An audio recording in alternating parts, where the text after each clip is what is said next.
Hi, welcome to the Storage Hangout. I'm Brian with Red Hat, and with me today is a returning friend, Mr. Dave McAllister, Gluster Community Lead. Hi, Dave.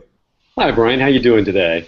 Good, good. Glad to see you. So last time we spoke, you were on your way to lovely Paris, France for the OpenStack Paris conference. How'd it go?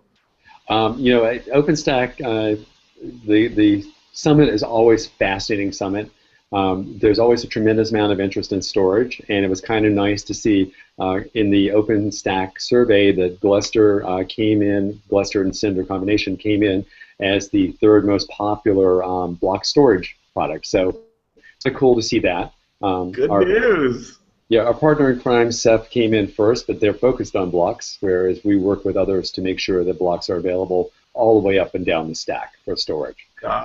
It's still a win-win for us, so that's good to hear. So, lots to talk about, recent announcements, and so I'll start off with the most recent one I heard about GlusterFS 3.4.6 release and the 3.5.3 release. Tell us what was announced and how does it impact the GlusterFS 3.6 release?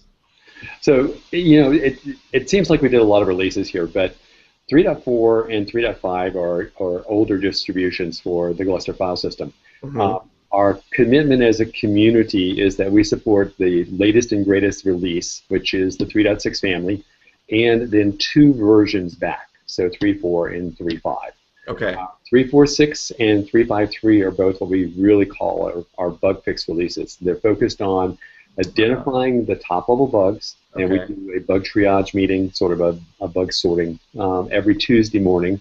And from this, we figure out what the most important things to both the community and companies making use of Gluster, and we work with the community to make sure that the fixes get in place here. So 3.4.6 and 3.5.3 are just more stability, more production ready, and ready to rock and roll. And they will continue until the next release comes out. With that in mind, it's worth pointing out that the older versions, 3.3, 3.2, and 3.3 products, are not supported by the community in the same way. Doesn't mean you can't go back for it. You can pick up those support, and if somebody wants to, more power to them, and I will be glad to help them every inch of the way. But there's been a lot of feature changes since that point in time. 3.6 is the latest release, and it's still new enough. We launched it on the 31st of October. In fact, I think we had a discussion around that. We did. It was my pleasure.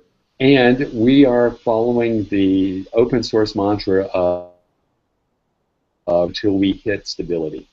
And so we are going to continue pushing 3.6, 3.6.0 on the 31st. 3.6.1 came back about 2 weeks after that. And I believe later this week we'll probably push 3.6.2 out, moving a few of the features from experimental categories into production categories. RDMA, remote direct memory access, as well as I believe that one of the BSD, either free or NetBSD family, now moves into production ready status. So 3.6 will continue to evolve. We have plans underway looking at 3.4.7 and 3.5.4. And so we'll see the family continue to evolve. And that's why you're seeing such a lot of releases come out here. Features and bug fixes, but the goal is stability and production ready. Brilliant. Sounds like a logical course of action. So in terms of GlusterFS future features, can you share a little bit about the bit rot detection I recently read about? Sure. So as part of our plans for the next releases of Gluster, we are going to be kicking off a whole series of discussions on Hangouts here to go through some of the issues that we think are important, the community has identified as important, and both offer solutions as well as gather more information about ways of solving these problems. So, bit rot is kind of interesting. It's an insidious problem. It's where the data on the disk has changed, but the disk doesn't tie you to the next software layer up. Your file is now wrong, corrupted, but you don't know about it. And so it's a recognized problem. It does exist. Actually, when it started, there was a huge amount of concern. No, it doesn't exist. Yes, it does exist. But it does exist. It's particularly useful in what's called a JBOD array, just a disk, for this. And RAID 6 has penalties, loads, but it solves most of these type of problems here. So there are ways of dealing with this bitrot thing. A bitrot daemon that looks at the checksums local to each brick, bricks being the disk or the sets we called inside of GlusterFS. But we would like to make sure that the community understands what has been proposed as suggestions and solutions, and get to their concepts and ideas as well. This is the kickoff. As we move through this, we're going to be looking at a bunch of the future directions and feature sets that we think are kind of important. And very honestly, bitrot is just queued up. It was kind of almost ready to go for 3.6. We think that moving it into 3.7, the next major release, will make sense here.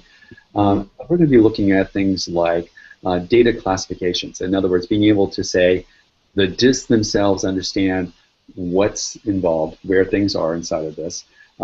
Performance issues. We constantly hear about performance issues.